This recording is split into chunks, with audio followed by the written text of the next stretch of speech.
എല്ലാവർക്കും Mallu big boss ടോക്സിന്റെ പുതിയൊരു വീഡിയോയിലേക്ക് സ്വാഗതം. ബിഗ് ബോസ് വാർത്തകൾ ആദ്യമേ അറിയാൻ ഈ ചാനൽ മറക്കാതെ സബ്സ്ക്രൈബ് ചെയ്യുക. ഇത്തവണ 7ന്റെ പണി തന്നെ കിട്ടുമെന്ന് മോഹൻലാൽ തുടക്കത്തിൽ തന്നെ പറഞ്ഞ കാര്യമാണ്. അതെത്രത്തോളമെന്ന് പ്രതീക്ഷിക്കാതെയാണ് ഓരോ മത്സരാർത്ഥികളും ബിഗ് ബോസ് വീട്ടിലേക്ക് എത്തിയിരിക്കുന്നത്. അതുകൊണ്ട് തന്നെ അപ്രതീക്ഷിതമായി പലതും എപ്പോൾ വേണമെങ്കിലും ബിഗ് ബോസ് ഹൗസിൽ നടക്കാം. ആ കൂട്ടത്തിൽ ഏറ്റവും വലിയ അടിയായി പണി കെട്ടിയിരിക്കുകയാണ് രേണുസുധിക്ക്. സ്ട്രാറ്റജിയും ഇമോഷണൽ സെന്റിമെന്റ്സും എല്ലാം മടക്കി കയ്യിൽ കൊടുത്തെന്ന് വേണമെങ്കിൽ പറയാം.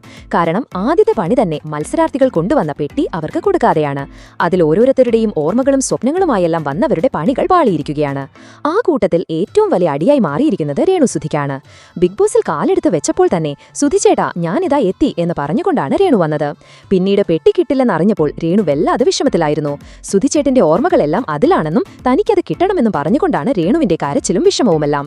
സുധിയെക്കുറിച്ചുള്ള സെന്റിമെന്റ്സുമായിട്ടാണ് രേണു ബിഗ് ബോസിലേക്ക് എത്തിയിരിക്കുന്നതെന്ന് ഇതിൽ നിന്ന് തന്നെ വ്യക്തമാണ്.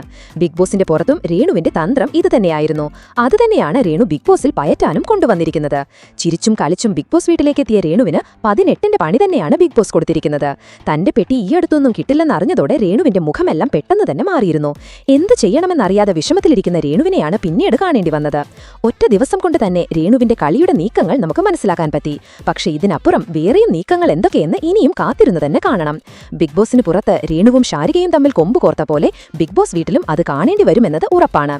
ഇനി എന്തെല്ലാം നാടകങ്ങളുമായാണ് ഓരോ മത്സരാർത്ഥികളും ബിഗ് ബോസ് വീട്ടിലേക്ക് എത്തിയിരിക്കുന്നതെന്ന് കണ്ടു തന്നെ അറിയണം. ഇന്നത്തെ പ്രൊമോയിൽ വന്നതുപോലെ സ്റ്റാർ ടാസ്കിൽ വിജയിച്ച 3 പേരിൽ നിന്ന് തട്ടിയെടുക്കാൻ എന്തെല്ലാം തന്ത്രങ്ങളാണ് മത്സരാർത്ഥികൾ പ്രയോഗിക്കുക, ആർക്കൊക്കെ എന്തൊക്കെ സംഭവിക്കുമെന്ന് ഇന്ന് കാണാം.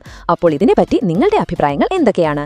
അഭിപ്രായങ്ങൾ താഴെ കമന്റ് ചെയ്യുക. അപ്പോൾ ഇതുപോലത്തെ കൂടുതൽ ബിഗ് ബോസ് വാർത്തകൾക്കായി ഈ ചാനൽ മറക്കാതെ സബ്സ്ക്രൈബ് ചെയ്യുക.